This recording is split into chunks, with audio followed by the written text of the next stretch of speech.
आ रही है आपकी? ठीक आवाज आ रही है। ठीक आवाज आ रही, प्रारंभ करें आप। एक बार मिलकर गायत्री मंत्र का उच्चारण करेंगे। ओम भूर्भुवः स्वः तत्सवितुर्वरेण्यं भर्गो देवस्य धीमहि धियो यो नः प्रचोदयात्। हे सर्वरक्षक पिता परमेश्वर, आप सब जगत के जीवन के आधार हैं, शंभु हैं, कभी दुखी नहीं होते, सब दुखों का विनाश करने वाले हैं, सदा हर्षित आनंदित रहते हैं और अपने भक्तों को आनंद से युक्त, हर्ष से युक्त करने वाले हैं। हे पिता परमेश्वर, आप संपूर्ण संसार के उत्पादक हैं, सकल ऐश्वर्य युक्त हैं, ऐश्वर्य को देने वाले हैं, अपने उपासकों को सर्वत्र विजय दिलाने वाले हैं। आप कृपा करके हमें ऐसी प्रेरणा दीजिए जिससे कि जो हम अच्छी बातें धर्म के विषय में, योग के विषय में, विद्या के विषय में सुनते हैं, पढ़ते हैं, उनको हम तत्परता से, शीघ्रता से व्यवहार के अंदर लाएं। ऐसी प्रेरणा हे परमेश्वर अंतर्यामी रूप से आप हम सब पर कीजिए। ये आपसे विनती है, प्रार्थना है। आप कृपा करके इसको स्वीकार कीजिए, स्वीकार कीजिए। कार्यक्रम से जुड़े हुए सभी महानुभावों को सादर नमस्ते। आध्यात्मिक उन्नति का विषय चल रहा है, किस प्रकार से हम आध्यात्मिक उन्नति करें। और जैसे कि कल बताया था कि आध्यात्मिक उन्नति के लिए सबसे पहली आवश्यकता यह है कि हम अपने आंतरिक साधनों को, अंतःकरणों को शुद्ध करें, अपने वश में करें, सिद्ध करें। और इस विषय में घोड़े का उदाहरण दिया था। इसको और स्पष्टता से समझ सकते हैं। यदि घोड़ा दुर्बल है, रोगी है, शिक्षित नहीं है, बिगड़ा हुआ है, तो हम थोड़ा सा भी आगे नहीं जा सकते। इसी प्रकार से यदि हमारा अंतःकरण रोगी है, दुर्बल है, अपवित्र है, शिक्षित नहीं है, हमारे नियंत्रण में नहीं है, तो हम अध्यात्म के क्षेत्र में थोड़ी सी भी प्रगति नहीं कर सकते। अर्थात हमारी आत्मा का ज्ञान का स्तर बढ़ेगा नहीं। हम बातें तो बहुत सुनेंगे आत्मा के विषय में, परमात्मा के विषय में, सांसारिक पदार्थों के विषय में, शरीर के विषय में, भोजन आदि के विषय में, परंतु वो सब ऊपर ऊपर से जाएगी, हमारी समझ उनके विषय में नहीं बनेगी, उनके विषय में हमारा विवेक, तत्व ज्ञान नहीं बढ़ेगा। इसलिए सुनने, पढ़ने आदि से पहले साधक को, आध्यात्मिक व्यक्ति को सबसे पहले अपने अंतःकरण को शुद्ध या अपने वश में करना चाहिए। और आध्यात्मिक उन्नति करने वाले छोटे बच्चे भी हो सकते हैं, बड़े व्यक्ति भी हो सकते हैं। छोटे व्यक्ति, छोटे बालक भी आध्यात्मिक उन्नति के मार्ग पर अग्रसर हों, जो बड़े हैं, अभिभावक हैं, माता-पिता हैं, गुरु आचार्य हैं, वो भी आध्यात्मिक उन्नति के मार्ग पर अग्रसर हों।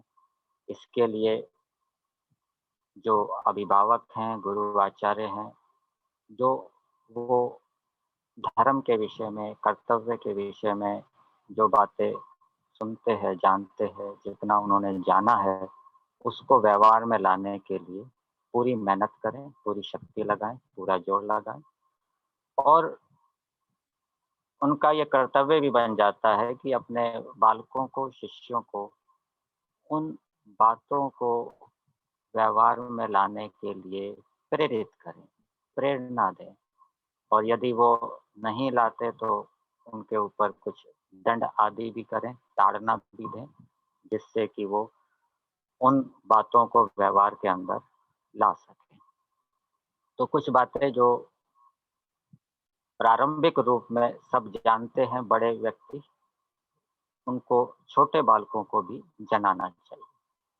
जैसे उदाहरण के लिए कल कुछ बताया था, उसको फिर से बड़ा बताता हूँ और कुछ उसमें और भी मैं जोड़ने का प्रयास करता हूँ। जैसे सत्य बोलना चाहिए, अभिभावक स्वयं भी सत्य बोलें, माता-पिता के साथ रहने वाले बालकों का प्रभाव बालकों के ऊपर माता-पिता के व्यवहार का प्रभाव पड़ता है।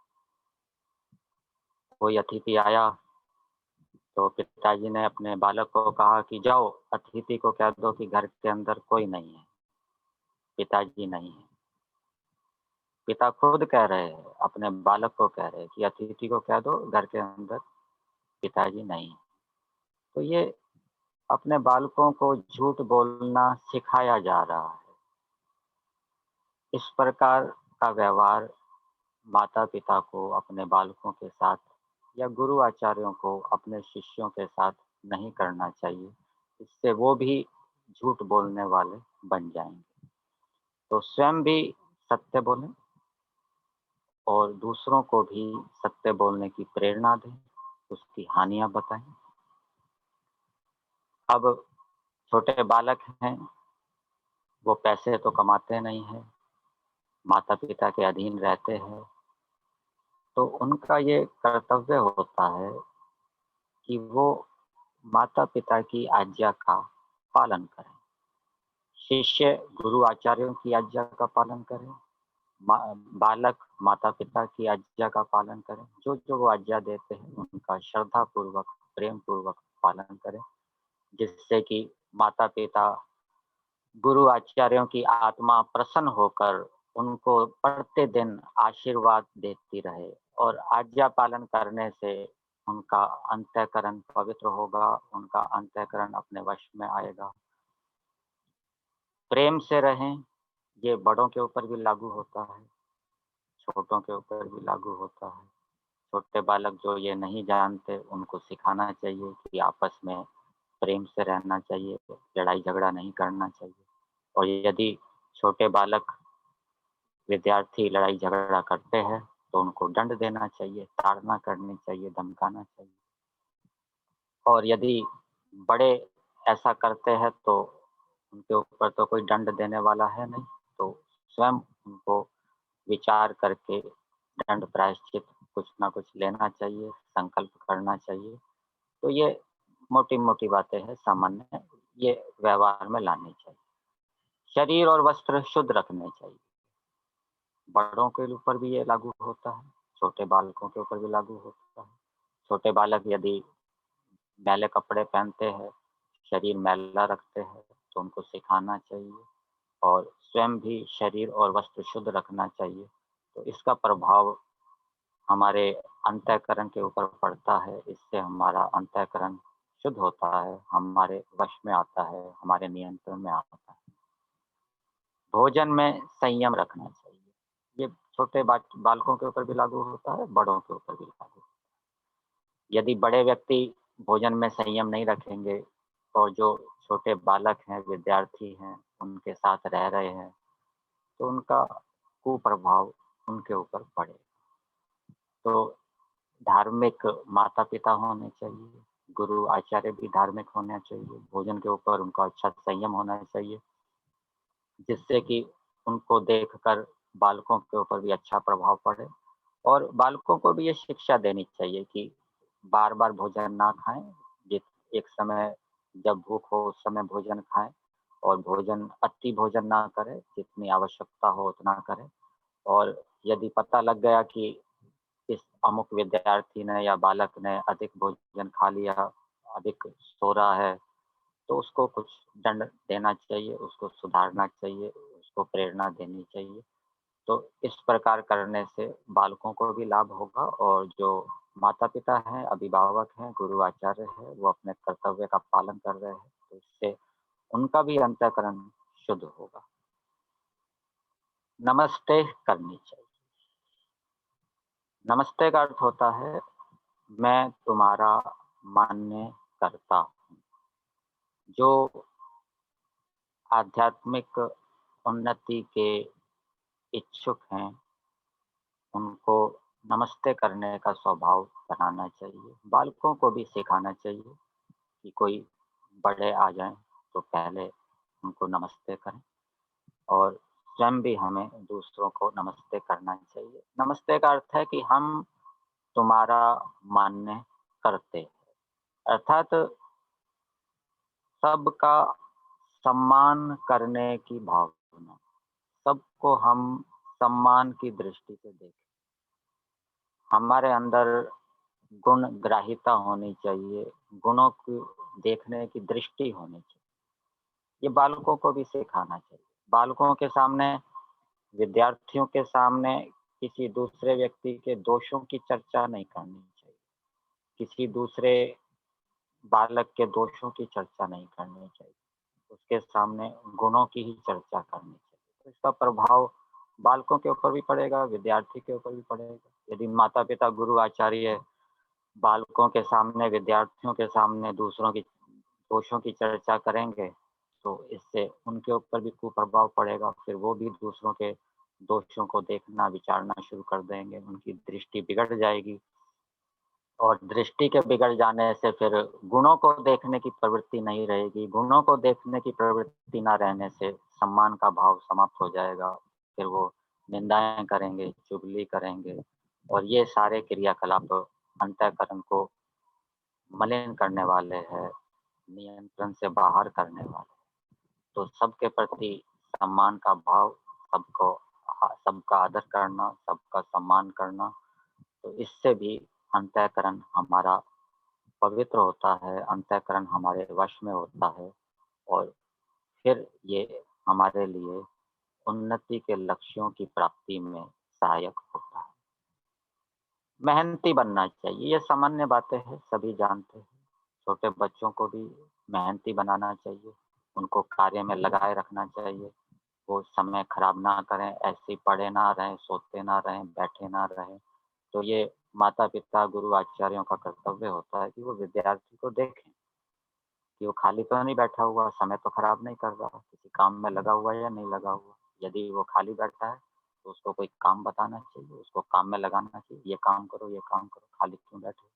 तो ऐसा करने से वो बालक, वो विद्यार्थी मेहनती स्वभाव के बनेंगे और खुद भी अभिभावकों को मेहनती बनना चाहिए, हर समय किसी न किसी सर्वहितकारी, सर्वोपकारक कार्य में लगे रहना चाहिए, तो इसका प्रभाव उनके संग रहने वाले विद्यार्थियों के ऊपर, बालकों के ऊपर भी पड़ता है और उनको लगाना भी चाहिए और यदि कोई आलस्य करता है, काम बताया, उसने काम नहीं किया, काम छोड़ दिया, बीच में छोड़ दिया, पूरा नहीं किया, तो उसको दंड देना चाहिए, ताड़ना करनी चाहिए और उसको प्रेरणा देनी चाहिए कि ये तुमने ठीक नहीं किया। तो इस प्रकार से बालकों को भी, विद्यार्थियों को भी मेहनती स्वभाव का बनाना चाहिए। खुद भी मेहनती बनना चाहिए, दूसरों को भी मेहनती स्वभाव का बनाना चाहिए। तो इससे भी जो अंतःकरण है वो हमारे वश में आता है। छोटे बालक होते हैं उनकी भी हमें आध्यात्मिक उन्नति करनी है, तो उसके उनका भी हमें अंतःकरण शुद्ध करना है, तो उनको नाच तमाशे देखने से बचाना चाहिए, प्रेरणा देनी चाहिए कि तुम नाच तमाशे ना देखो। जो आवश्यक चीज़ें हैं, उनको ही देखना चाहिए, अनावश्यक खेल, नाच तमाशे आदि देखकर समय खराब नहीं करना चाहिए। खाना-पीना, क्या खाना है, कितना खाना है, क्या पीना है, कितना पीना है, कब पीना है, क्या ओढ़ना है, कितना ओढ़ना है, कब ओढ़ना है, ये सब जानकारी होनी चाहिए। सर्दियों में जितने वस्त्र ओढ़ने चाहिए, उतने वस्त्र नहीं ओढ़ेंगे, तो उससे शरीर रुग्ण हो जाएगा। जो खाना चाहिए वो नहीं खाएँगे, तो उससे कुपोषण होगा, धातुओं का क्षय होगा और धातुओं के क्षय होने से फिर शरीर के अंदर रोग उत्पन्न होंगे। उसका प्रभाव अंतःकरण के ऊपर पड़ेगा, अंतःकरण भी उससे अशुद्ध होगा। तो ये खाने-पीने की शिक्षा भी हमारे पास भी होनी चाहिए और बालकों को भी सिखाना चाहिए, बताना चाहिए। ओढ़ने-पहनने के विषय में भी बताना चाहिए, कैसे ओढ़ना है, कैसे पहनना है। तो ये शिक्षाएँ हैं। पहनना कइयों को वस्त्र पहनने नहीं आते, इस प्रकार से वस्त्र पहनते हैं कि वो अशिष्ट लगते हैं। तो शिष्ट लगें, इस प्रकार से वस्त्र उनको पहनने चाहिए और खाने-पीने का भी तरीका होता है। कैसे खाना है? खड़े होकर नहीं खाना, चलते-फिरते नहीं खाना, खड़े होकर पानी नहीं पीना, ये सारी बातें हैं, प्रारंभिक बातें। ये खुद भी इनका पालन करना चाहिए कि बैठकर खाना चाहिए, शांति से खाना चाहिए, धीरे-धीरे खाना चाहिए, चबा-चबा के खाना चाहिए, पीना भी धीरे-धीरे चाहिए, घूँट-घूँट करके पानी पीना चाहिए। तो ये सारी बातें बालकों को भी सिखानी चाहिए और उससे भी हमारा अंतःकरण नियंत्रण में आता है। कुछ व्यक्तियों का बहुत जल्दी खाने का स्वभाव होता है। जितने समय में कोई दूसरा व्यक्ति 1 रोटी खाता है, तो दूसरा व्यक्ति उतने समय में 10 रोटियाँ खा लेता है। तो ये ज़्यादा तेज़ी से खाने का स्वभाव भी हमारे अंतःकरण को अनियंत्रित कर देता है। इसलिए स्वयं भी हमें शांति से जो भोजन हम खा रहे हैं, ईश्वर का प्रसाद मानकर धीरे-धीरे, चबा-चबा कर खाना चाहिए। इससे अधिक खाया भी नहीं जाएगा, भोजन की बचत होगी और भोजन अच्छी प्रकार से उसका पाचन होगा। यदि हम जल्दी-जल्दी खाएँगे, तो भोजन का पाचन अच्छी प्रकार से नहीं होगा, अधिक भोजन खाया जाएगा, उससे भोजन का दुरुपयोग होगा। ये सारे क्रियाकलाप हमारे अंतःकरण को बिगाड़ने वाले हैं, अनियंत्रित करने वाले हैं। तो ये सामान्य बातें हैं, ये जानते होंगे, तो जो जानते हैं उनको व्यवहार में लाने का प्रयास करना चाहिए, जो नहीं जानते उनको जनाना चाहिए, जो छोटे बच्चे हैं, बालक हैं। दूसरे की चीज़ चोरी के अंतर्गत आता है, ये भी सामान्य बातें हैं। दूसरे की चीज़ यदि एकांत में भी पड़ी हो, जंगल में भी पड़ी हो, तो ऋषि दयानंद जी लिखते हैं व्यवहार भानु के अंदर कि उसको लेने की इच्छा भी नहीं करनी चाहिए। सामने किसी दूसरे की वस्तु उसके मालिक के सामने है, वो दूसरी बात है।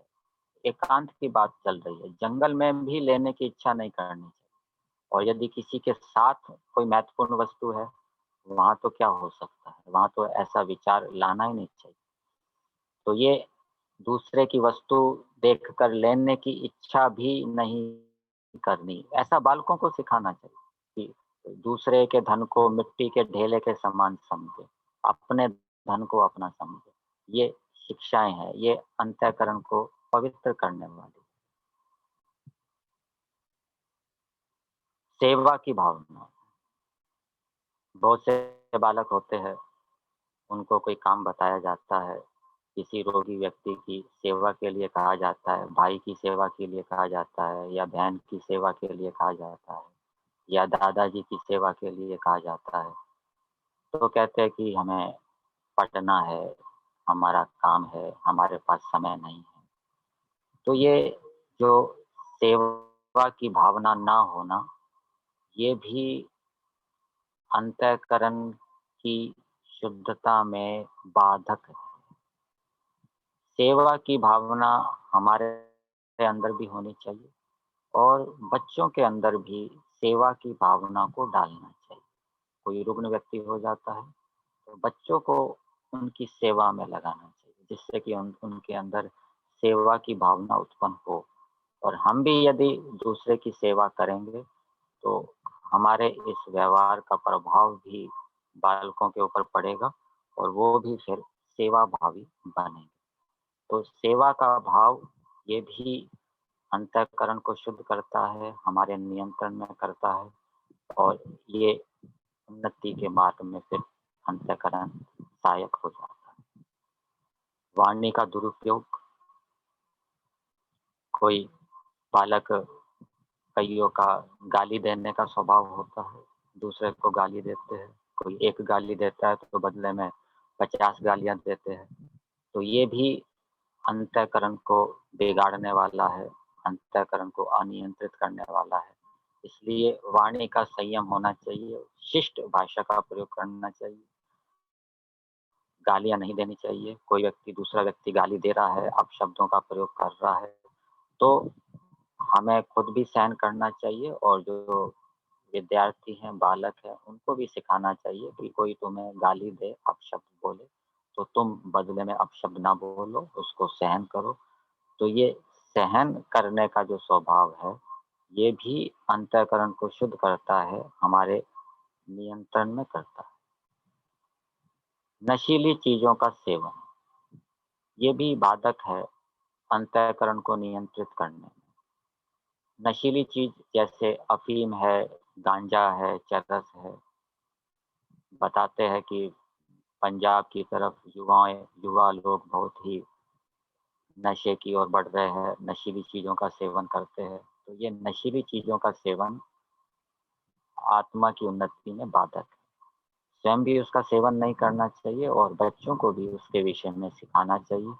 उनका निरीक्षण परीक्षण करते रहना चाहिए, उनको बिल्कुल खुला नहीं छोड़ देना चाहिए। बच्चे क्या करते हैं, बाहर जाते हैं, क्या खाते हैं, पीते हैं, सारी जानकारी लेनी चाहिए। यदि माता-पिता, गुरु, आचार्य, अभिभावक ऐसी जानकारी नहीं लेते, बस अपने काम में लगे रहते, तो वो अपने कर्तव्य का अच्छी प्रकार से पालन नहीं करते। इससे उनका भी अंतःकरण अशुद्ध रहेगा और बालकों की भी हानि होगी, वो बिगड़ जाएँगे, बुरे व्यसनों में फँस जाएँगे। इसलिए नशीली वस्तुओं का सेवन स्वयं भी नहीं करना चाहिए और बच्चों को भी उससे बचाना चाहिए, उनका निरीक्षण, परीक्षण करते रहना चाहिए। कुछ बच्चों की पढ़ने में रुचि नहीं होती, पढ़ना उनको बड़ा कष्टकारी लगता है, तो ये भी बाधक है उन्नति के मार्ग में। यदि बालकों की पढ़ने में रुचि नहीं हो रही, तो उनको पढ़ने में रुचि उत्पन्न करना चाहिए। उनको कुछ ऐसे उपाय खोजने चाहिए जिससे कि उनकी पढ़ने में रुचि बढ़े और हमारी भी अधिक से अधिक पढ़ने में रुचि होनी चाहिए, अधिक से अधिक जानने में रुचि होनी चाहिए। तो पढ़ाई में मेहनत ना करना, रुचि ना करना, ये भी उन्नति में बाधक है और यदि किसी की पढ़ाई में रुचि है, तो वो निश्चित रूप से आध्यात्मिक क्षेत्र में भी उन्नति करेगा। सत्यार्थ प्रकाश के अंदर और व्यवहार भानु ग्रंथ के अंदर बालकों के विषय में जो प्रारंभिक शिक्षा दी गई है, उसमें ये भी कहा गया है कि कभी बालक रोते हैं, कभी बहुत हँसते हैं, तो ये हँसना, कभी रोना, ये भी बाधक है। बालकों को इस विषय में शिक्षा देनी चाहिए कि तुमको कभी रोना नहीं चाहिए, रोते क्यों? और अधिक हँसना भी नहीं चाहिए।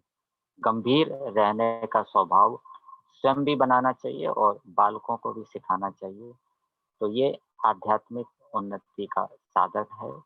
व्यर्थ में बालक इधर-उधर खेले-कूदे ना, व्यर्थ की बातें ना करें, व्यर्थ बकवाद ना करें, इधर-उधर घूमते ना रहें, समय का सदुपयोग करें, शक्ति का सदुपयोग करें। और कुछ बालकों का स्वभाव ऐसा होता है कि वो दूसरे व्यक्तियों को छेड़ते हैं। किसी की दाढ़ी पकड़ लेते हैं, किसी की मूंछ पकड़ लेते हैं, किसी को मुक्का मारते हैं, किसी को थप्पड़ मार देते हैं, किसी को लाठी मारकर छेड़ते हैं, किसी की टोपी चुरा लेते हैं। किसी की पगड़ी फेंक देते हैं। तो ये बालकों का स्वभाव अच्छा नहीं है, उनको सिखाना चाहिए। ये आत्मिक उन्नति में बाधक है, इससे अंतःकरण शुद्ध नहीं होगा, अंतःकरण नियंत्रण में नहीं आएगा। तो ये शिक्षा बालकों को देनी चाहिए। बालकों का निरीक्षण परीक्षण करते रहना चाहिए कि उनके अंदर कहीं ये बुराई तो नहीं है, तो उनको सिखाने का प्रयास करना चाहिए।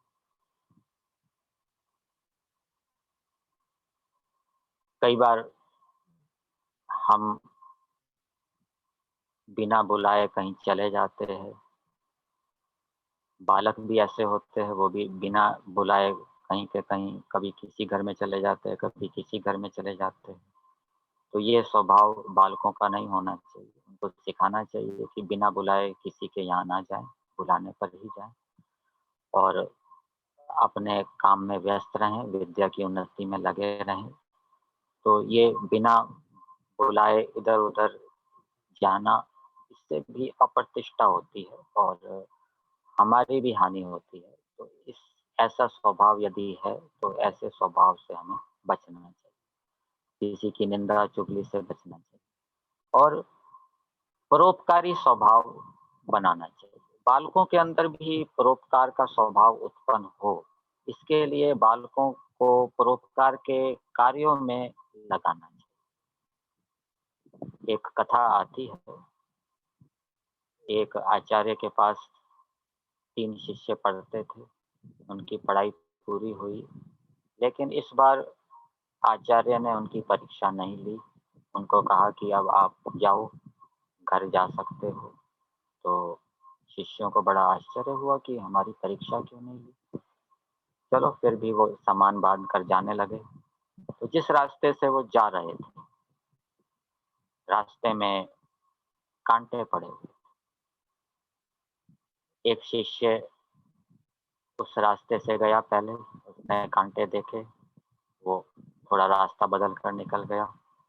दूसरा शिष्य गया, वो कुछ देर रुका, फिर वो भी रास्ता बदल कर कांटों से आगे निकल गया। अब तीसरे शिष्य ने देखा, तो उसने पहले कांटों को साफ किया, रास्ते को साफ किया, कांटों को हटाया, फिर वो गया। आचार्य छुपकर तीनों शिष्यों को देख रहा था, उनकी प्रवृत्ति व्यवहारों को देख रहा था। तो फिर आगे आचार्य आकर उसने कहा कि तुम दो यहीं रहो, ये तीसरे विद्यार्थी जिन्होंने रास्ता साफ किया है, इनकी परीक्षा हो गई है, ये उत्तीर्ण हो गए हैं, ये जा सकते हैं। तो इस प्रकार से विद्यार्थी के अंदर परोपकार का स्वभाव है या नहीं, ये माता-पिता, अभिभावक परीक्षण करके जान सकते हैं। पानी गिर गया रास्ते में, कोई बालक तो उसको साफ कर देगा, दूसरा बालक देखेगा, पड़ा रहेगा पानी, वो अपने काम में लगा रहेगा। तो इस प्रकार की प्रवृत्ति यदि बालकों के अंदर है कि वो उनके अंदर परोपकार का स्वभाव नहीं है, तो उस परोपकार के स्वभाव को बालकों के अंदर डालना चाहिए और हमारे अंदर भी परोपकार का स्वभाव। दूसरे यदि गंदगी फैलाते हैं तो हम उसको शुद्ध कर दें।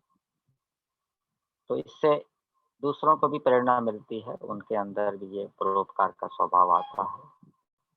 तो परोपकार का स्वभाव ये भी हमारे अंतःकरण को शुद्ध करता है। तो ये कुछ प्रारंभिक बातें हैं और विशेष रूप से बालकों की उन्नति के लिए, बालकों की आध्यात्मिक उन्नति हो, इसके लिए माता-पिता, आचार्य का ये कर्तव्य है कि वो बालकों को मंत्र, श्लोक, सूत्र, गद्य, पद्य जो कि माता-पिता, आचार्य, बंधु, मित्र, राजा, प्रजा आदि से कैसे व्यवहार करें, इससे संबंधित मंत्र, श्लोक उनको याद कराने चाहिए और उनके अर्थ भी बताने चाहिए। स्वयं भी हम याद करें और बालकों को भी सिखाएँ मंत्रों के श्लोक अर्थ, तो ये आध्यात्मिक उन्नति में सहायक होता है। बहुत सोना, बहुत जागना, ये भी बाधक है। यदि हम अपने अंतःकरण को वश में करना चाहते हैं तो अति निद्रा से बचें, अति जागरण से भी बचें और बालकों को भी ज़्यादा सोने से बचाएं, ज़्यादा जागने से बचाएं। उनको उनकी दिनचर्या को नियमित करना चाहिए, समय पर सोएं, रात को जल्दी सो जाना, सवेरे जल्दी उठना। ऐसा बताया जाता है कि 12 बजे से पहले 1 घंटे सोने से जो लाभ मिलता है, 12 बजे के बाद 2 घंटे सोने से उतना लाभ मिलता है। अर्थात जल्दी सोएँगे तो हमें उससे जल्दी लाभ होगा। थोड़ी-सी कम निद्रा में ही हमारी शक्ति की पूर्ति हो जाएगी, हमें ज़्यादा सोने की आवश्यकता नहीं होगी। और यदि हम देर से सोएँगे, तो फिर देर से उठेंगे, हमें ज़्यादा सोने की आवश्यकता रहेगी। और जल्दी सोएँगे तो जल्दी आँख खुल जाएगी, फिर सवेरे उठकर रात को जाग कर कार्य करने की अपेक्षा सवेरे जल्दी उठकर कार्य करना अधिक लाभकारी है। इस अभ्यास को बनाना चाहिए और बच्चों के अंदर भी ऐसा अभ्यास डालना चाहिए, जिससे कि वो आध्यात्मिक उन्नति में बढ़ सके। आपने अंग्रेजी की कहावत सुनी होगी, early to bed, early to rise makes a man healthy, wealthy and wise. तो ये स्वभाव हमारा भी होना चाहिए और बच्चों के अंदर भी डालना चाहिए, इससे उनकी आध्यात्मिक उन्नति होगी। ये कुछ बातें हैं, प्रारंभिक बातें, ये आवश्यक है मन को, अंतःकरण को पवित्र करने के लिए, शुद्ध करने के लिए। जैसे कई व्यक्तियों का स्वभाव होता है, वो ध्यान में नहीं देते, व्यवहार कुशल नहीं होते। व्यावहारिक व्यक्ति वो होता है जो अपने व्यवहार से कम कष्ट दे। कोई रास्ते में किसी ने दातुन फेंक दिया, कोई रास्ते में थूक देता है, रास्ते में कचरा फेंक देता है। ये जो व्यवहार है, घर का कचरा रास्ते में फेंक दिया, आने-जाने वाले लोग वहाँ जा रहे हैं, तो ये व्यवहार भी अंतःकरण को अपवित्र करता है, अशुद्ध करता है। इससे दूसरों को कष्ट होता है।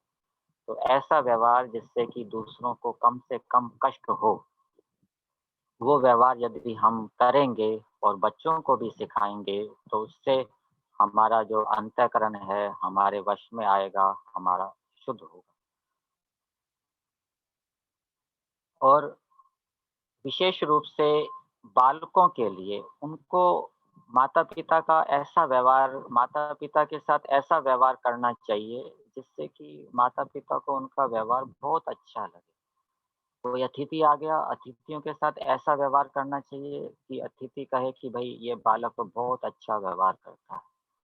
कोई मित्र आ गया, कोई राजा आ गया, कोई अधिकारी व्यक्ति आ गया, तो उसके साथ सबके साथ कैसा व्यवहार करना है, कैसा बोलना है, कहाँ बैठना है, कहाँ उठना है, कैसी भाषा का प्रयोग करना है, मधुर शब्दों में बोलना है, कितना बोलना है, ये सब सिखाना चाहिए बालकों को और हमें भी ऐसा व्यवहार करना चाहिए जिससे कि दूसरों को बहुत ही अच्छा लगे, प्रिय लगे। तो ये अंतःकरण को शुद्ध करने का एक ये प्रारंभिक बातें हैं, व्यवहार संबंधी बातें हैं। इनसे अंतःकरण हमारा शुद्ध होता है और हमारे वश में आता है और ऐसे वश में किए हुए अंतःकरण से जब हम ज्ञान को प्राप्त करने के लिए प्रयास करेंगे, तो वो ज्ञान हमारी आत्मा के अंदर उतरेगा, उससे हमारी समझ बढ़े।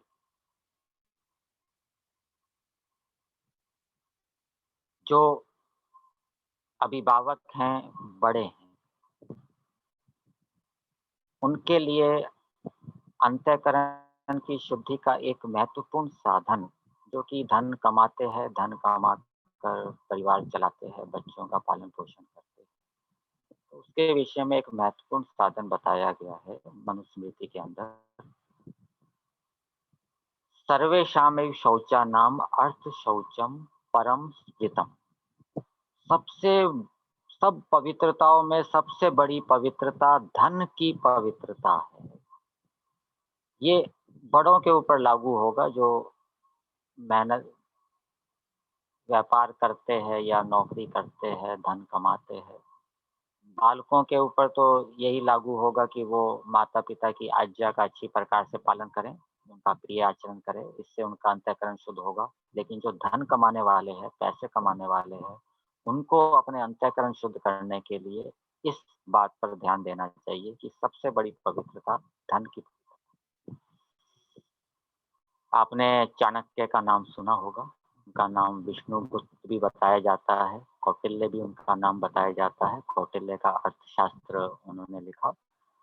तो उनके जीवन की कथाएँ बताई जाती है जो प्रचलित है, मुद्रा राक्षस महाकाव्य के अंदर भी चाणक्य जो हमारे देश के प्रधानमंत्री रहे, उनकी कथाएँ प्रचलित हैं।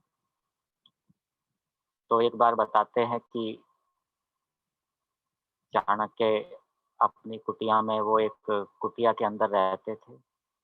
उस कुटिया के ऊपर छप्पर लगा हुआ था और छप्पर के ऊपर समिधाएँ सूखती थी। उस समिधाओं के भार से वो छप्पर झुका रहता था और बाहर कुटिया के बाहर जो गोबर होता है, गोबर के कंडे या उपले वो पड़े होते थे और उनको तोड़ने के लिए पत्थर होते थे। मतलब कि इतनी सामान्य स्थिति में चाणक्य रहते थे और उनका ये विचार था कि यदि देश का प्रधानमंत्री सामान्य स्थिति में रहेगा तो उसकी प्रजाएँ महलों में रहेगी और यदि देश का प्रधानमंत्री महलों में रहेगा तो उसकी जो प्रजाएँ हैं वो दरिद्र रहेगी, भूखी मरेगी। ये उनका सिद्धांत था। फिर भी उनके जीवन के विषय में एक कथा बताई जाती है कि एक बार जब चाणक्य रात के समय अपने कुटिया में थे, तो कोई विदेशी अतिथि उनसे मिलने के लिए आया। तो उस समय वो कोई दीपक पे काम कर रहे थे। अतिथि बैठा रहा, प्रतीक्षा करता रहा। तो कुछ देर के बाद उन्होंने अपना कार्य बंद किया और उस दीपक को भी बुझा दिया और दीपक को बुझाकर दूसरा दीपक जलाया। तो अतिथि को बड़ा आश्चर्य हुआ कि ये पहला दीपक क्यों बुझा दिया, दूसरा दीपक क्यों जलाया?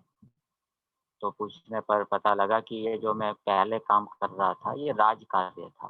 तो राजकार्य के लिए मैं जो दीपक राज कार्य के लिए है उससे कर रहा था। अब मैं आपके साथ मिल रहा हूँ, ये व्यक्तिगत कार्य है, इसके लिए मैं अपने व्यक्तिगत दीपक का प्रयोग करता हूँ। तो इस व्यवहार से वो जो विदेशी अतिथि था, वो बहुत प्रभावित हुआ। ये धन की पवित्रता है। इसी प्रकार से महात्मा हंसराज जी का आपने नाम सुना होगा। उनकी भी बड़ी धन की पवित्रता थी। एक तो वो अवैतनिक पहले डीएवी कॉलेज के प्रिंसिपल थे, कोई वेतन नहीं लेते थे। और उनके विषय में ये भी बताया जाता था कि वो अपनी जेब के अंदर 2 पेन रखते थे।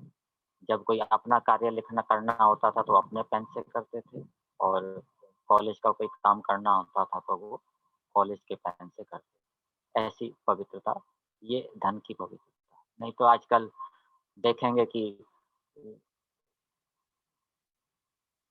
जो गाड़ियाँ होती है, ड्राइवर होते हैं, वो सरकारी कार्य के लिए या कंपनी के कार्य के लिए दिए जाते हैं, व्यक्तिगत कार्य के लिए नहीं दिए जाते। तो फिर भी व्यक्ति उनसे अपना व्यक्तिगत कार्य कराता है, व्यक्तिगत कार्य सिद्ध करता है, तो ये धन की पवित्रता नहीं। तो ये धन की पवित्रता रखनी चाहिए, ये सबसे आवश्यक है अंतःकरण को पवित्र करने के लिए। तो जो आध्यात्मिक उन्नति के साधक हैं, जो नौकरी कर रहे हैं, उनके ऊपर ये लागू होगा और जो व्यापार कर रहे हैं, तो व्यापार भी सत्य से करना चाहिए, जहाँ तक हो झूठ से बचने का प्रयास करना चाहिए। व्यवहार मानों के अंदर लिखा है, एक प्रश्न किया गया है कि भाव रूप में बताता हूँ कि यदि हम झूठ से व्यवहार करेंगे तो हमारा माल बिकेगा ही नहीं, हमारा धंधा चलेगा ही नहीं। तो ऋषि दयानंद जी ने वहाँ लिखा है कि ये महामूर्खता की बात है। जिसके पास विद्या होती है, विज्ञान होता है, वो सत्य बोलकर भी अपना व्यवहार कर लेता है, अपना व्यापार कर लेता है, बहुत धन कमा लेता है। इसलिए सत्य से युक्त होकर व्यापार करना चाहिए। तो ये कुछ बातें अंतःकरण को वश में करने के लिए, अंतःकरण को शुद्ध करने के लिए बताई गई। अब ये सब करने के बाद अब ज्ञान की उन्नति करनी है, ज्ञान को शुद्ध करना है, शुद्ध ज्ञान को प्राप्त करना है। अंतःकरण शुद्ध हो गया, अब आध्यात्मिक उन्नति के लिए सबसे पहले साधक को, आध्यात्मिक उन्नति के इच्छुक व्यक्ति को अपने ज्ञान को शुद्ध करना चाहिए। शुद्ध ज्ञान, शुद्ध कर्म और शुद्ध उपासना,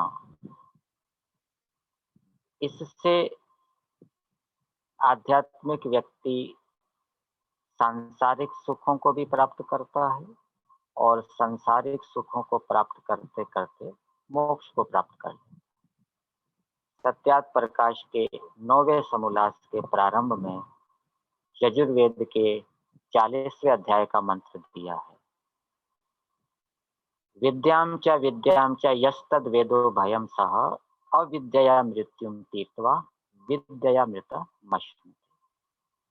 और इसका अर्थ करते हुए ऋषि दयानंद जी लिखते हैं कि शुद्ध ज्ञान, शुद्ध कर्म और शुद्ध उपासना से मोक्ष की प्राप्ति होती है। तो अब इन तीनों को शुद्ध करने का प्रयास करना चाहिए। सबसे पहले अंतःकरण शुद्ध कर लिया, अब आगे की प्रक्रिया चलेगी। अब हम आध्यात्मिक उन्नति की ओर आगे बढ़ेंगे। अब ये शुद्ध ज्ञान क्या है, अशुद्ध ज्ञान क्या है, इसको समझना चाहिए।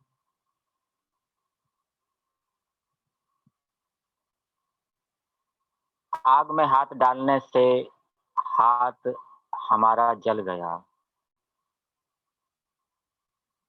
बिजली की तार पर हाथ लगाने से बारिश के मौसम में और नीचे चप्पल नहीं पहना हुआ, नीचे फर्श गीला है तो शॉक लगता है।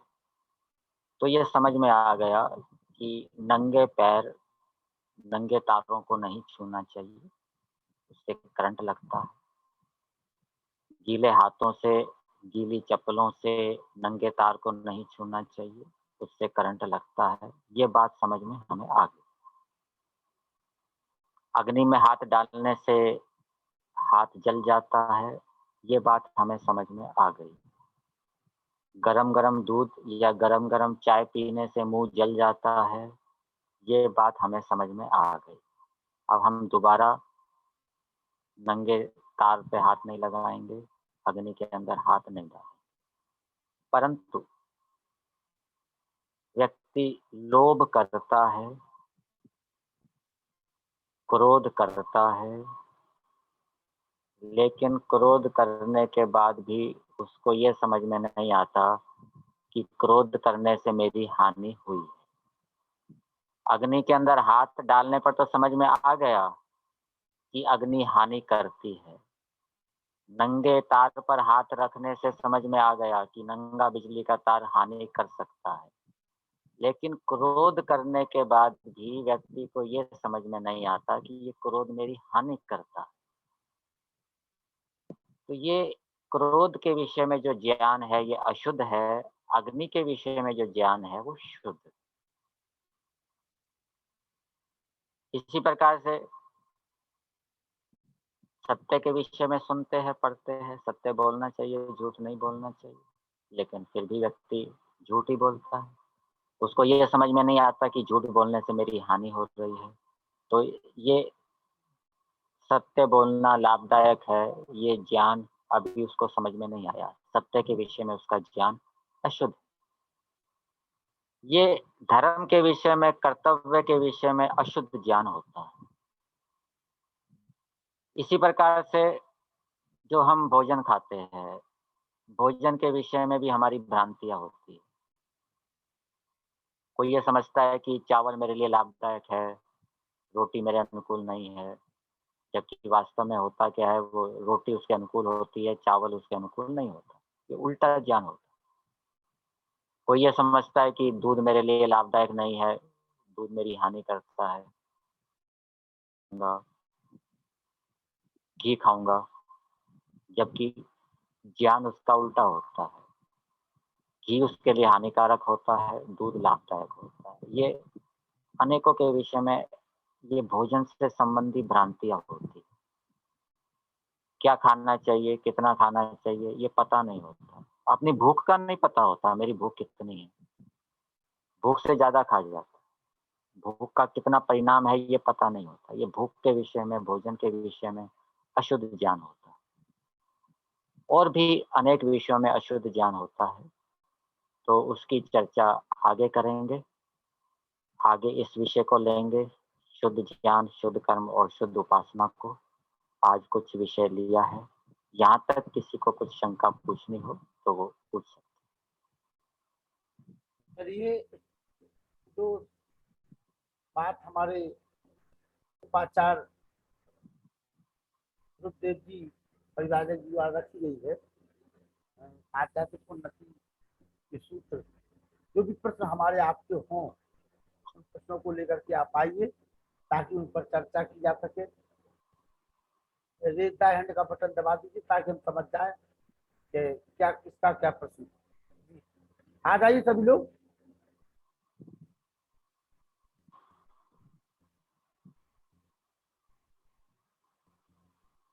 पूछिए नरोला जी। आदरणीय स्वामी जी, लखन जी, पुरुषोत्तम मुनि जी, वेद प्रकाश जी, आनंद व्यासनंद शास्त्री जी, चंद्रकांता बहन जी, आज बड़ा अच्छा प्रोग्राम इन्होंने कर्म मन की शुद्धि और अंतःकरण की शुद्धि पर स्वामी जी ने बड़ा अच्छा प्रवचन दिया था। आज इन्होंने सकारात्मक प्रवृत्तियों के बारे में बताया कि आदमी के मन की सकारात्मक प्रवृत्तियां क्या होती है, उसको अपनाने पर जोर दिया। साथ ही इन्होंने जो भी जोर दिया कि पुरुषार्थी बनना चाहिए और परोपकारी बनना चाहिए। खाली मन को शुद्ध करके अगर मन से और अंतःकरण से कोई हमने पुरुषार्थ नहीं किया तो उसका कोई लाभ नहीं है। तो इससे सबको जो है कार्यकारी तरीके से हमें चलना चाहिए। और वो साथ में इन्होंने बताया कि आदमी को अपने आचरण कैसे होना चाहिए, कैसे वस्त्र पहनने चाहिए, खाना पीना कैसा होना चाहिए और के सेवा भावना रखनी चाहिए, टाइम मैनेजमेंट कैसा होना चाहिए। समय की इम्पोर्टेंस बड़ी अच्छी है, समय का पालन करना बहुत जरूरी होता है, टाइम मैनेजमेंट बहुत जरूरी है। वो कहा भी जाता है कि अगर आप अपने मिनटों का ध्यान रखेंगे तो घंटे अपना ध्यान अपने आप रख लेंगे, इसलिए एक एक मिनट का ध्यान रखना जरूरी होता है। और अगर हम इनके स्वामी जी के आदर्शों को, स्वामी जी की प्रेरणादायक बातों को अगर हम मानते हैं तो निश्चय ही हम सभ्य और सुसंस्कृत समाज की स्थापना की तरफ कदम बढ़ा सकते हैं। और हम गर्व से कह सकते हैं कि हम कार्यकारी हैं और हमारा मस्तिष्क, मन अति पवित्र और शुद्ध है और उसी तरीके से हम काम कर रहे हैं। स्वामी जी के प्रेरणादायक भाषण के लिए, प्रवचन के लिए बहुत बहुत धन्यवाद। वेद प्रकाश शर्मा जी, रोहिलखंड विश्वविद्यालय। वेद प्रकाश शर्मा जी आइए। हमारे माननीय पुरुषोत्तम मुनि जी, लखनलाल आर्य जी, नरूला जी, माता चंद्रकांता जी,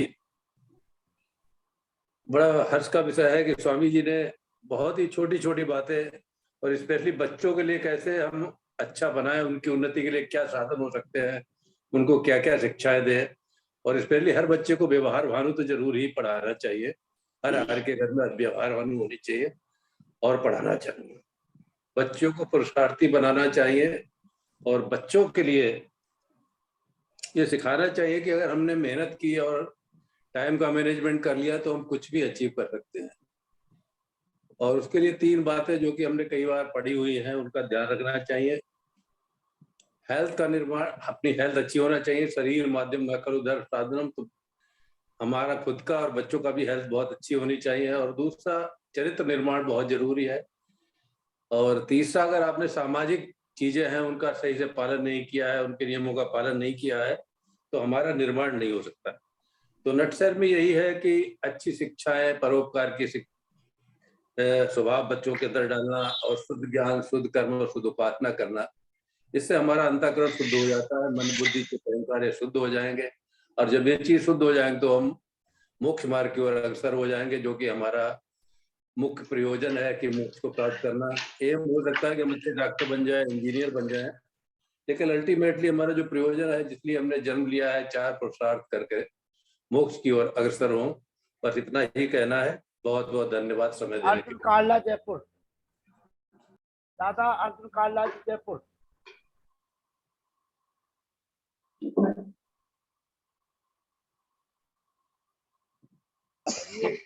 माता चंद्रकांता जी आप आ जाइए।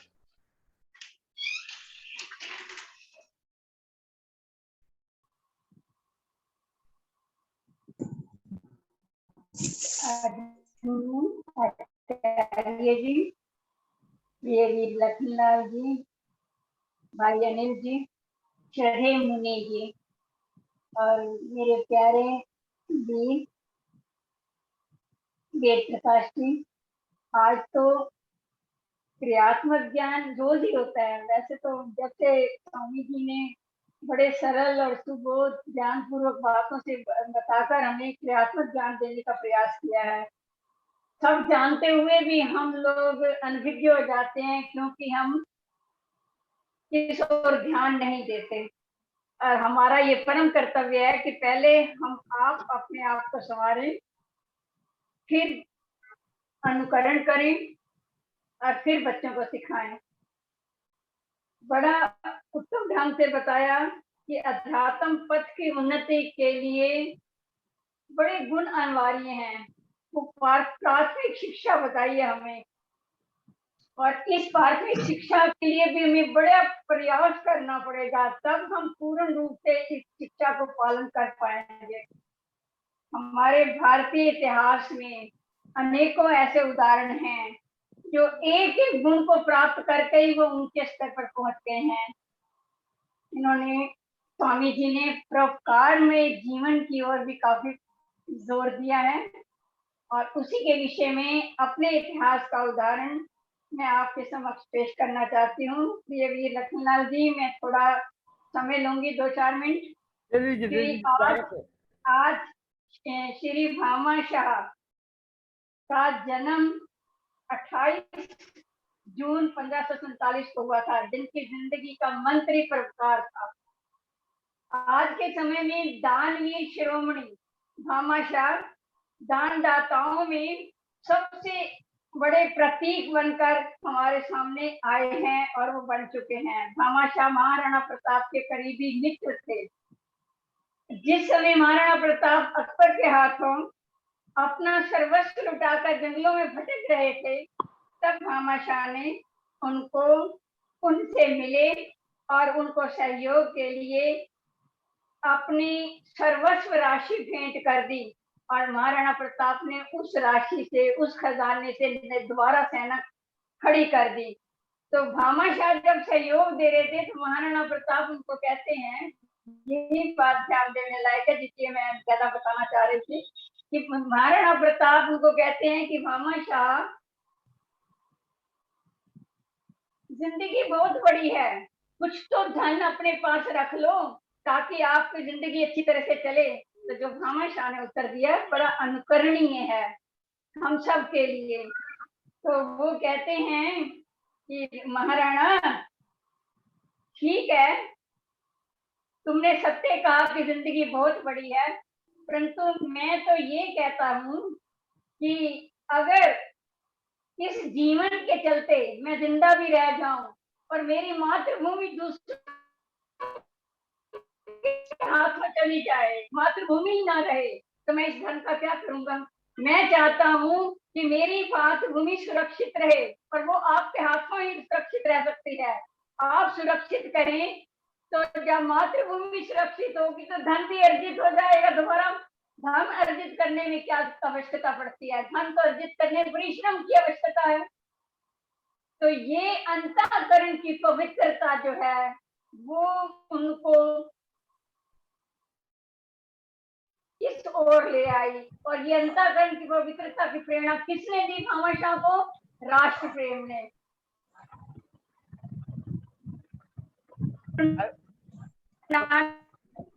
डॉक्टर व्यासचंद्र शास्त्री जी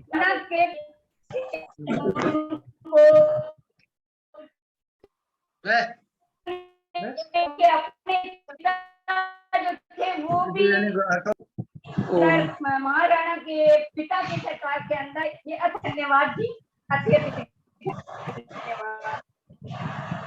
डॉक्टर व्यासचंद्र जी। ओम ओम जी। अभी बड़ा ही सुंदर अंतःकरण के शुद्धि के उपाय से संदर्भित होकर हमारे पूज्यपाद परिव्राजक महोदय ने अपने विचार व्यक्त किए हैं, और बहुत ही सरल शब्दों में व्यवहारिक पक्ष को लेकर के जो उन्होंने बातें कही हैं निश्चित प्रकार से स्तुत्य प्रयास है, और खास करके उन्होंने व्यवहार भानु और महर्षि स्वामी दयानंद सरस्वती के सत्यार्थ प्रकाश के नवम समुल्लास में आए मंत्र ओम विद्यांच अविद्यांच यस्तद् वेदो भयग्वंसः अविद्यया मृत्युं तीर्त्वा विद्यया मृतमश्नुते, यह मंत्र बड़ा ही महत्वपूर्ण है। कहा गया इस मंत्र में कि विद्या और अविद्या दोनों को जानना चाहिए। जो विद्या और विद्या दोनों को जानते हैं उनको अविद्या से मृत्यु को पार करने की प्रवृत्ति बनती है और विद्या से उन्हें मुक्ति मिलती है। विद्या अमृतम अश्नुते, विद्या से अमृत अर्थात मोक्ष की प्राप्ति होती है। लेकिन इसके पहले बहुत लोग सोच रहे होंगे कि विद्या और अविद्या, इसमें ये भाव समझना है कि आध्यात्मिक उड़ान भरने के लिए हमें उसी प्रकार की बात यहाँ समझने की आवश्यकता है जैसे पक्षी के दो पंख हैं और दोनों पंख जब वो ठीक रहते हैं, दोनों पंख से जब उड़ान भरते हैं तो पक्षी नील आकाश में बहुत आसानी से उड़ान भर लेता है। लेकिन उसमें से एक पग यदि खराब हो जाए, एक पंख यदि टूट जाए या कमजोर पड़ जाए तो वह नील गगन में स्वेच्छा पूर्वक विचरण नहीं कर सकता।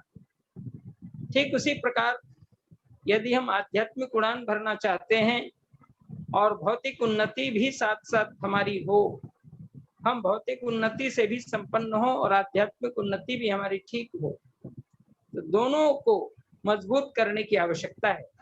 इसलिए वेद भगवान यह स्पष्ट कर रहा है कि विद्यांच अविद्यांच यस्तद् वेदो भयग्वंसः, जो व्यक्ति विद्या और विद्या दोनों को साथ साथ जानता है तो दोनों के फल अलग अलग दिखलाते हुए कहते हैं अविद्यया मृत्युं तीर्त्वा, अर्थात वह अविद्या के द्वारा मृत्यु को पार करके विद्यया अमृतम अश्नुते, विद्या से अमृत की प्राप्ति करता है, अर्थात उसे मोक्ष की प्राप्ति मिलती है।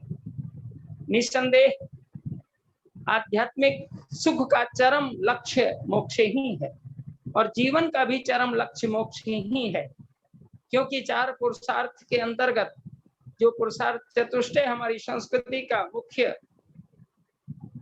सिद्धांत के ऊपर भी है और साथ ही साथ मानव जीवन का जो चार मुख्य लक्ष्य हैं जिसको पुरुषार्थ चतुष्टय के नाम से जानते हैं, धर्म अर्थ काम एवं मोक्ष।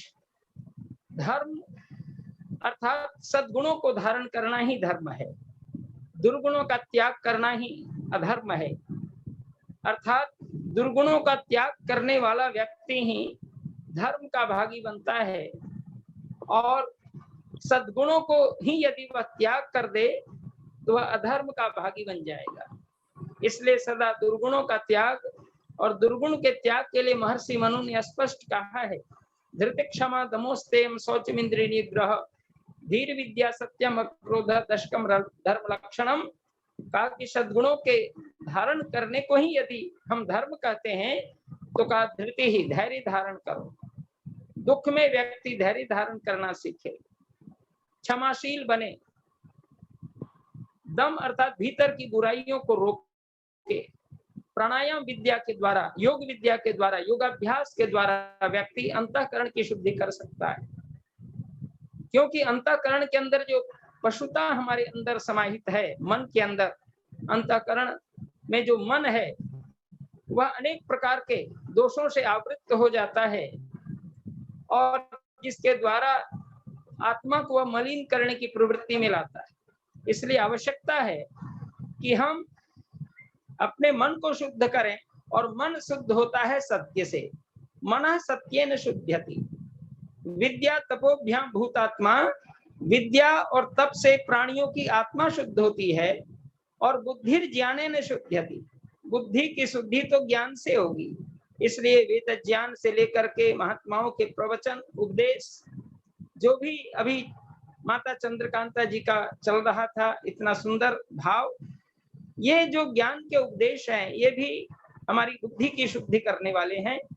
और जो भी सत्संग में हमारे डॉक्टर वेद प्रकाश आर्य जी, हमारे अनिल नरोला जी, और जिन्होंने भी अपने उत्तम विचार दिए हैं, इससे ही जो सद्ज्ञान की प्राप्ति होती है तो बुद्धि ज्ञानेन शुद्ध्यति।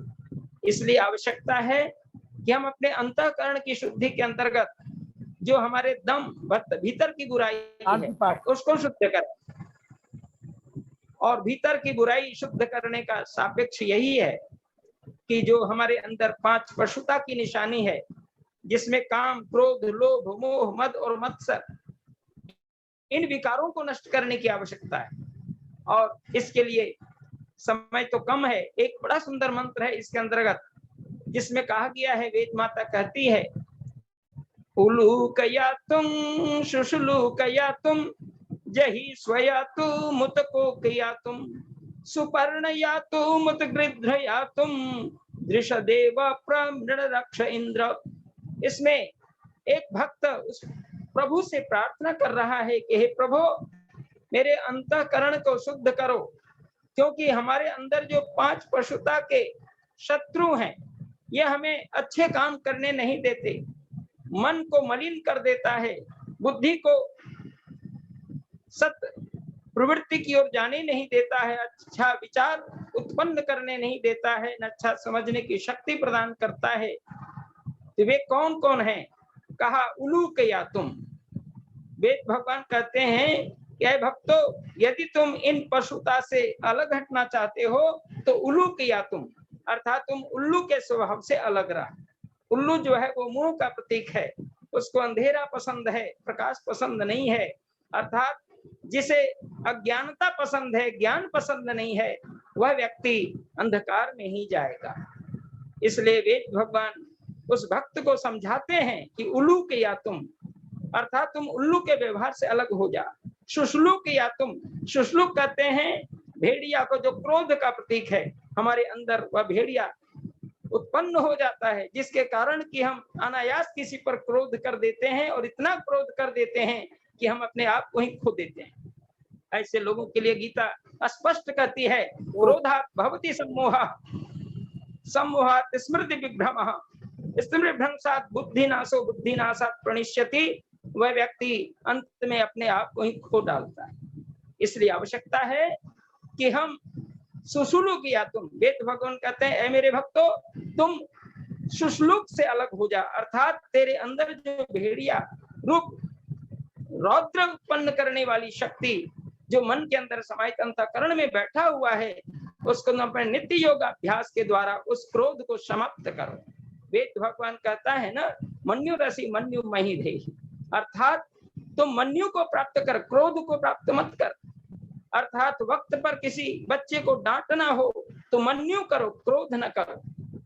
किसी को भी मन्यु करने का आदेश वेद कहता है, क्योंकि परमात्मा स्वयं मन्यु है, वो अपने भक्तों को भी मन्यु कहता है, क्रोध नहीं करने के लिए कहता। इसलिए आवश्यकता है कि उलूक या तुम के बाद सुश्लूक या तुम का उपदेश कर रहा है। फिर स्पष्ट है इसी मंत्र में आगे, जही स्वयातु मुतको किया तुम, अर्थात यहाँ पर जो स्व कुत्ते का, श्वान कुत्ते को कहते हैं, अर्थात कुत्ता का जो स्वभाव है ईर्ष्या का, उसको तुम यहाँ से हटा, क्योंकि मन को मलिन करने का सबसे बड़ा है द्वेष करना, ईर्ष्या करना। तो ये कुत्ते का स्वभाव होता है। और आप देखते हैं कि एक जगह का कुत्ता दूसरे जगह के कुत्ते को किस प्रकार परेशान कर देता है, वह अपनी जाति से कितना वो दुश्मनी करता है। एक जगह का कुत्ता एक मोहल्ले का दूसरे जगह आ जाए तो झपट्टा मारता है, काटने के लिए दौड़ता है। अगर यही प्रवृत्ति मनुष्य में आ जाए तो हमारी मानवता किस काम की होगी। और परमात्मा ने जो उपदेश दिया है मनुर्भव, उसका क्या क्या होगा। और हम अपने आप को ही खो बैठेंगे, हमारी मानवता नष्ट हो जाएगी, हम प्रेम नहीं कर पाएंगे एक दूसरे से, हमारा अंतःकरण मलिन होता चला जाएगा। इसलिए वेद कहता है स्वया तुम उस कुत्ते के व्यवहार से अलग रह। और तब अंत में इसी में मंत्र आ रहा है कोकया तुम, अर्थात वासना से भी अलग रह। जैसे कोक पक्षी अत्यंत वासना से युक्त करके वह अपने आप के सुदबुद्धि खो करके वह नष्ट हो जाने की स्थिति में चला जाता है। ऐ मनुष्य, तुम अपने काम को भी इस प्रकार से न बढ़ा जिससे तुम्हारी प्रवृत्ति ही खराब हो जाए और तुम अपने लक्ष्य को भूल जाओ। और उसके बाद तो नीचे के जो उपदेश हैं उसमें कहा सुपर्ण या तुम। सुपर्ण कहते हैं गरुड़ को, जो बड़ा अहंकारी है। अंतःकरण में अहंकार भी एक शब्द आया है, मन बुद्धि चित्त और अहंकार। यहाँ पर अहंकार से मुख्य लक्ष्य घमंड का। हम इतने घमंड न करने लगे कि हमसे ज्यादा कौन जानता है। ऐसी प्रवृत्ति यदि व्यक्ति को हो जाए तो वह उसी दिन उसकी प्रवृत्ति ऊपर में जाकर के नीचे की ओर चलने लगती है। इसलिए हम सदा नम्रता के साथ दूसरे को भी सम्मान करते हुए आगे बढ़ें। हम प्रभु के इस संसार में हम बैठे हैं तो प्रभु से कौन बड़ा ज्ञानी हो सकता है, जो सबका आचार्यों का आचार्य है, सबका पिता का पिता है, सब गुरुओं का गुरु है, उसके हम शिष्य हैं और उनसे हम नम्रता का भाव लेकर के परमात्मा से नमो टिंग विधेम की प्रार्थना करते हैं। और अंत में कहा सुपर्ण या तो मुतगृध्र या तुम, अर्थात गीध के व्यवहार को हमसे अलग रह। अभी स्वामी जी बताते रहे हैं, किसी भी जगह कोई वस्तु लगी हुई है और उसको पकड़ने के लिए या उसको लेने की प्रवृत्ति भी मन में आ जाती है, वही लोभ के अंतर्गत आता है, चोरी के अंतर्गत आता है। इसलिए मनसा वाचा कर्मणा, किसी भी वस्तु को बिना स्वामी के आदेश से न लें, ये पूर्ण सात्विकता की भावना इस मंत्र में आई है। और भक्त कहता है, हे प्रभु, ये जो हमारे विकार हैं, जो उल्लू मुंह का प्रतीक है, शुशलू भेड़ या क्रोध का प्रतीक है, स्वान मत्सर अर्थात ईर्ष्या का प्रतीक है, काम को पक्षी काम का प्रतीक है, सुपर्ण पक्षी अहंकार अर्थात घमंड का प्रतीक है। और जो ये आपको मुख्य रूप से गरुड़, ये क्या नाम है, गृध्र जो है वो लोभ का प्रतीक है। इन विकारों से मैं दूर कर, यही दम है जो हमारे अंदर पशुता है। हे प्रभु, तुम उसको नष्ट कर। और इसी में मंत्र कहता है कि प्रमृण रक्ष इंद्र, है ईश्वर तुम दृशत एवं, दृशत कहते हैं पत्थर, जैसे दो पत्थर के बीच में कोई पदार्थ चला आता है तो वह बिल्कुल विचूर्ण करके अलग हो जाता है। उसी प्रकार हमारी इन प्रवृत्तियों को, जो हमारी कुप्रवृत्तियां हैं, जो हमें सद्गुणों की ओर नहीं बढ़ने देते, जो हमें अध्यात्म की ओर नहीं बढ़ने देते, हमारे अंतःकरण को सदा गंदा करते रहते हैं, हम उन्नति की ओर नहीं बढ़ सकते हैं। इसलिए ऐसे जो हमें रोकने के शत्रु हैं प्रभु, इनको आप दृशद एवं, दो पत्थरों के बीच में, जैसे दो पाटन के बीच में जैसे कोई व्यक्ति कोई पदार्थ चकनाचूर होकर विचूर्ण होकर निकल जाता है, हे इंद्र, हे ईश्वर, हमें भी आप उसी प्रकार की प्रवृत्ति दो ताकि हमारे ये दोष मलिनता की ओर चले जाएं। और जैसे दो पत्थर के बीच में कोई पदार्थ विचूर्ण होकर निकल जाता है, आज इन दोषों को विचूर्ण करके निकाल दे और हमारी रक्षा कर, हमारी रक्षा कर। इस प्रकार की भावना से दम को रोकने का प्रयास किया गया है। तो खैर समय मेरा लगभग पूर्णता की ओर है, लेकिन मैं चाहता हूं कि इस विषय को अगर हमारे माननीय लखन लाल जी कहें तो मैं इसको थोड़ा बढ़ा दूं। माननीय लखन लाल जी बढ़ा दें। चलिए, बहुत बहुत धन्यवाद आपको, बहुत बहुत धन्यवाद। तो मैं इस बात को स्पष्ट कर दूं कि यहाँ पर जो दम की स्थिति अर्थात भीतर की बुराइयों को रोकने की स्थिति धर्म के अंतर्गत ही है, और उसके तब का अस्तेय, चोरी का त्याग, और तब उसी में आया है शौचम इंद्रिय निग्रह। शौचम अर्थात सफाई से रहो और इंद्रियों को वश में करो, ये सभी धर्म के लक्षण में है। सफाई का मतलब है शौच, शौच मतलब सफाई। हम किसी भी स्थिति में हैं लेकिन सफाई में रहें। अगर हमारे कपड़े बहुत अच्छे नहीं हैं, बहुत कीमती नहीं है, लेकिन अगर सफाई से हैं तो वह आपको आनंद देगा। लेकिन बहुत कीमती वस्त्र है लेकिन धूल से भरा हुआ है तो उसका कोई मूल्य नहीं होता और वह समाज में तिरस्कृत होकर दिखाई पड़ेगा। इसलिए हम स्वच्छता से, अभी अर्थ की स्वच्छता की बात हो रही थी कि हमारा अर्थ जो है वह भी सुचिता की ओर हो। अर्थ शौचम, सब प्रधान शौचम कहा गया। अर्थ शौच जो है सबसे प्रधान शौच है। अभी चाणक्य की चर्चा हमारे माननीय परिव्राजक महोदय कर रहे थे कि किस प्रकार चाणक्य शौच के लिए अर्थात वह प्रधानमंत्री कुटिया में रह रहा है और कोई विदेशी आता है तो एक को बुझा करके दूसरे को जला देता है, और यह कहने पर कि ऐसा क्यों आप कर रहे हैं, मैं समझ नहीं पाया। तो वे कहते हैं कि मैं राजकाज का काम कर रहा था, तो राज्य का दीपक जला रहा था। अब आप चूंकि मुझसे मिलने आए हैं, इसलिए मेरे जो अर्थ के, मेरे धन की जो दीपक हैं, मैं उसको जला के आपसे बात करूंगा। जब हमारे देश के प्रधानमंत्री, हमारे देश के उच्च पदस्थ नेता, हमारे देश के महान पदाधिकारी, महान अधिकारी अगर इस प्रकार की बात करेंगे तो कितनी बड़ी शौचता है। यही शौच के अंतर्गत आती हैं बातें। और इंद्रिय निग्रह, इंद्रियों को वश में करो, क्योंकि इंद्रियां बड़े स्वच्छंद भाव से गुजरना चाहती हैं, भागना चाहती हैं और हमारे उन्नति के बाधक हो जाते हैं। इसलिए कहा कि ये घोड़े बड़े ही तीव्र गति में चलते हैं। 5 इंद्रियां ज्ञान की हैं, 5 इंद्रियां कर्म की हैं, 5 ज्ञान इंद्रियां और 5 कर्म इंद्रियां जो 10 घोड़े के समान है। इन घोड़े पर लगाम लगाने की आवश्यकता है और वह लगाम मन का है। मन यदि हमारा शुद्ध है सत्य से, तो हम मन के लगाम को इन घोड़ों, 10 घोड़े जो हमारे हैं, 5 ज्ञान इंद्रियां, 5 कर्म इंद्रियां, इन अश्वरूप घोड़े पर लगाम कसें और बुद्धि सारथी बन करके उन घोड़ों को संचालित करे। और हमारा जो शरीर रूपी रथ है और आत्मा जो ये रथी है, वो निश्चित प्रकार से आगे सुगति में जाएगा। कभी हमारा रथ विचलित नहीं होगा, कभी हमारा रथ गलत मार्ग पर नहीं जा सकता। इसलिए हम सही गति की ओर बढ़ेंगे और तभी उसी भावना से शरीर को कहा गया है। अभी माननीय वेद प्रकाश जी कह रहे थे, शरीर माध्यम खलु धर्म साधनम। ये महाकवि कालिदास की उक्ति है और महाकवि कालिदास की वह उक्ति उस समय कही गई है जब पार्वती घोर तपस्या में निरत है और वह चाहती है कि हमारे शिव हमारे पति के रूप में हो। वे यज्ञ हवन करके निवृत्त होने के पश्चात अंत में अपर्णा तक हुई है, अर्थात मैं पत्नी को भी अब छोड़ रही हूँ।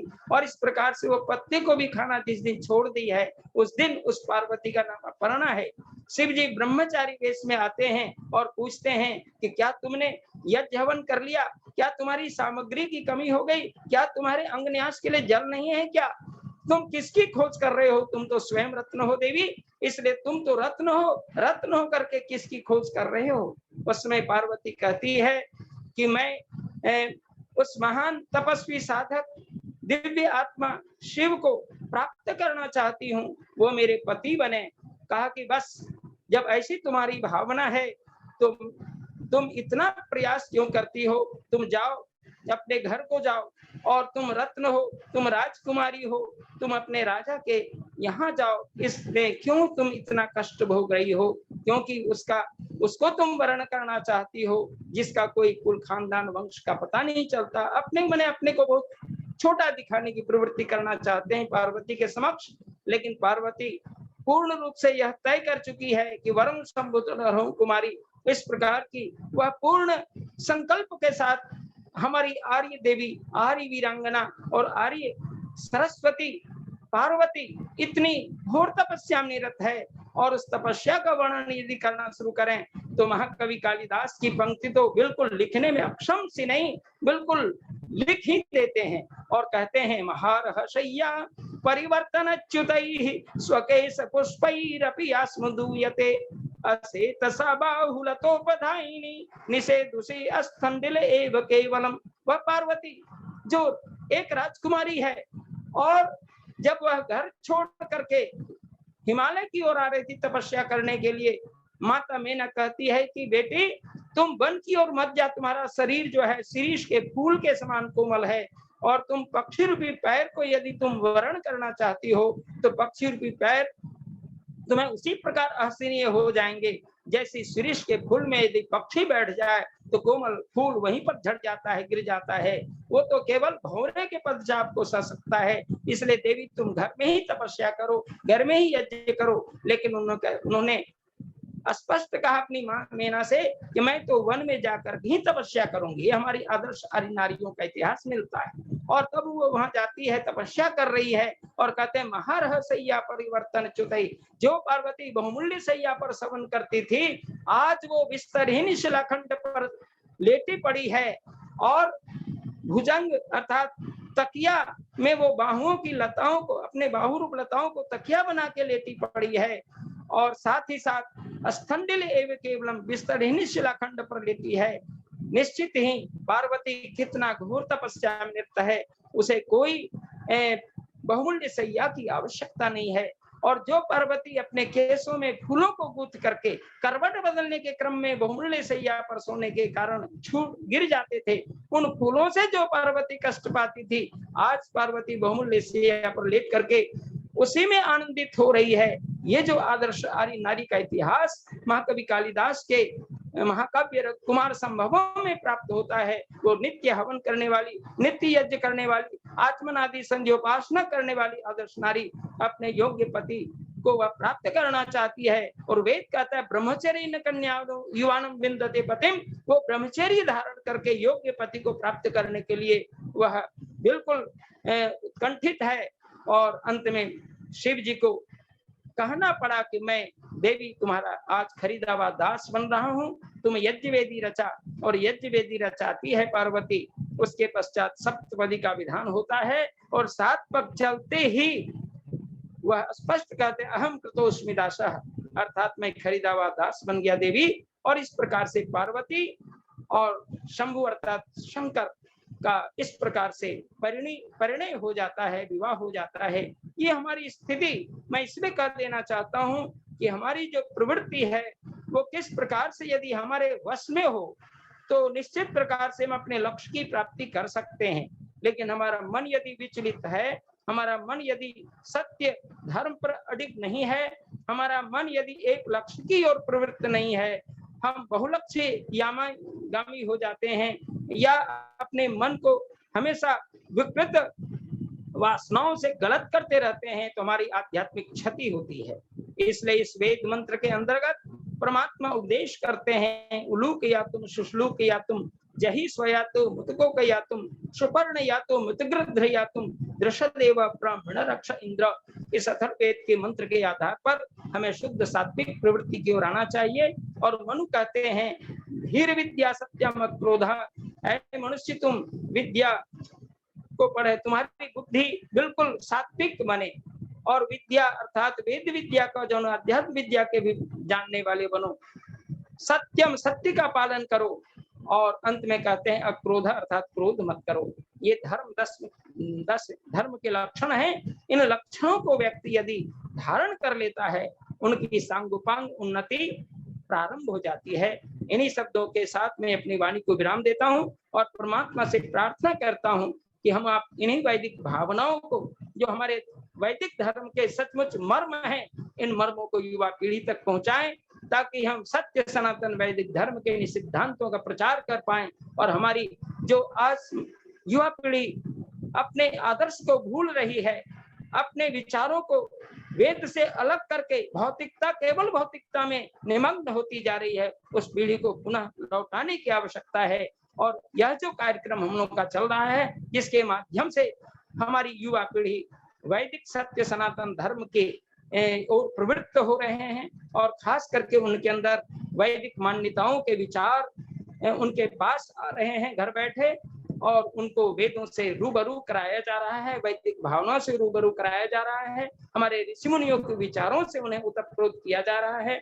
निश्चित प्रकार से यह प्रशंसनीय कार्य के लिए मैं अपने आदरणीय आर्य रत्न शिक्षक लखनलाल आर्य जी को, जो महरौनी के आर्य समाज के मंत्री हैं, लेकिन पूरे आर्य जगत को वो अपनी मंत्रणा से युक्त कर रहे हैं, मैंने इन्हें कोटि बार नमन करता हूं। और खास करके माननीय प्रधान जी जो महरौनी आर्य समाज के हैं, उनको भी नमन करता हूं, वानप्रस्थी महोदय को।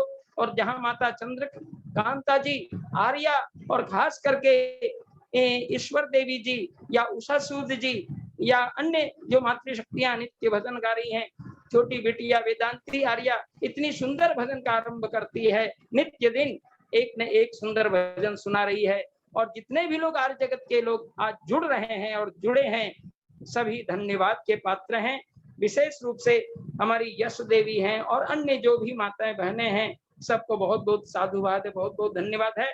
मैं तो बिल्कुल गदगद हो जाता हूं आपकी इस चैनल से जुड़ते ही, और हमें अपना कर्तव्य निर्वहन करने के लिए ही नहीं, बल्कि हमारा ये नैतिक दायित्व बनता है कि हम इस कार्य से जुड़ें और सबको जोड़ने का प्रयत्न और प्रयास करें। इन्हीं शब्दों के साथ बहुत बहुत धन्यवाद, बहुत बहुत आभार सबों को जो इस युक्ति और संस्कृति से हम लोग जुड़े हुए हैं और अपनी भावनाओं को व्यक्त कर रहे हैं। ओम शांति शांति हमारे शांति। बहुत अच्छे मित्र बस्ती से है गरुड़ पांडे जी, यदि आवाज सुन रहे हैं गरुड़ पांडे जी, कृपया दर्शन दीजिए सभी को।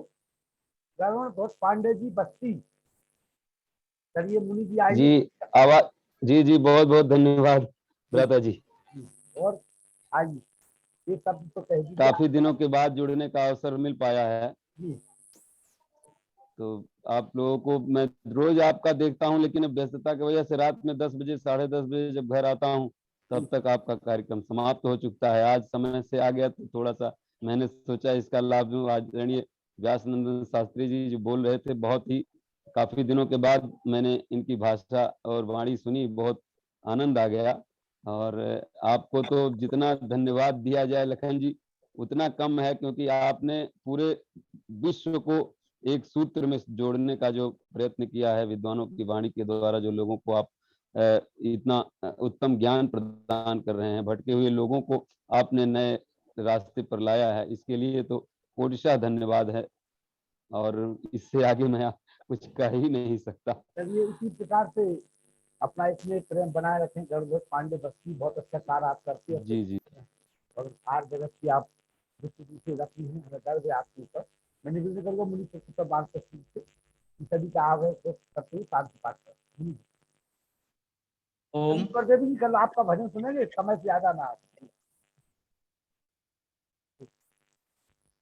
जी आभार व्यक्त करिए, समापन करिए। जी। आज का हमारा जो आध्यात्मिक उन्नति के सूत्रों का विषय लेकर के हमारे बीच में हमारे श्रद्धेय स्वामी ध्रुवदेव जी परवराज, जिनका उद्बोधन मैंने प्रारंभ में सुना हुआ है, और अभी मैं सुन रहा था सम्माननीय व्यासनंदन शास्त्री जी के लिए। आपने इतना आप परवराज जी का उद्बोधन रहा है, उतना ही उद्बोधन आपका भी हो गया है, तो आपको भी साधुवाद। सम्माननीय नरूला जी, वेद प्रकाश शर्मा जी, अभी मैं एक सुन रहा था लखनलाल जी कह रहे थे गणध्वज पांडे जी बस्ती से, और हमारी माता चंद्रकांता जी, अरविंद सेन जी, वेद प्रकाश शर्मा जी, सभी के लिए साधुवाद। और स्वामी श्रद्धेय स्वामी जी ने तो आज आध्यात्मिक उन्नति के सूत्रों को, जैसा कि अभी हमें बताया गया है, छोटे छोटी सी बातों को लेकर के हमारे पूरे जीवन की विधा जो होती है, शैली है, उसके ऊपर इतना अच्छा प्रकाश डाल दिया है। बच्चों के ऊपर, बालकों के ऊपर माता पिता अभिभावकों का, आचार्यों का क्या दायित्व बनता है।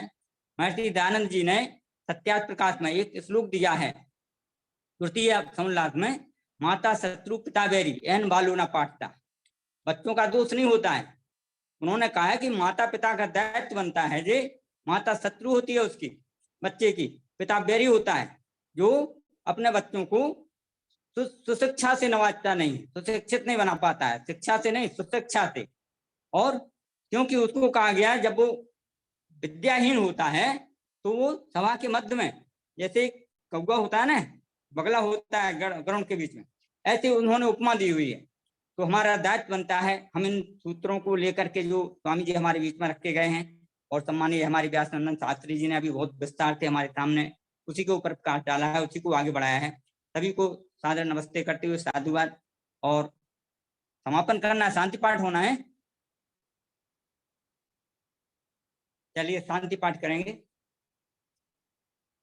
ओम द्यौः शांतिरंतरिक्षं शांति पृथ्वी शांतिरापः शांतिरोषधयः शांतिः वनस्पतयः शांतिर्विश्वदेवाः शांतिर्ब्रह्म शांतिः सर्वं शांतिः शांतिरेव शांतिः सामा शांतिरेधि। ओम शांति शांति शांति। नमस्ते जी। नमस्ते महानुभावों के लिए, मातृशक्ति के लिए, नमस्ते जी। विवेक जी नमस्ते। विवेक जी नमस्ते। नमस्ते नमस्ते भैया, चलिए अपने अपने रास्ते हंसते हंसते। तो आप अपनी हमें अपनी तस्वीर दिखा दीजिए हंसते हंसते। नमस्ते जी, बड़े भैया की जय हो। चलिए कल मिलते हैं।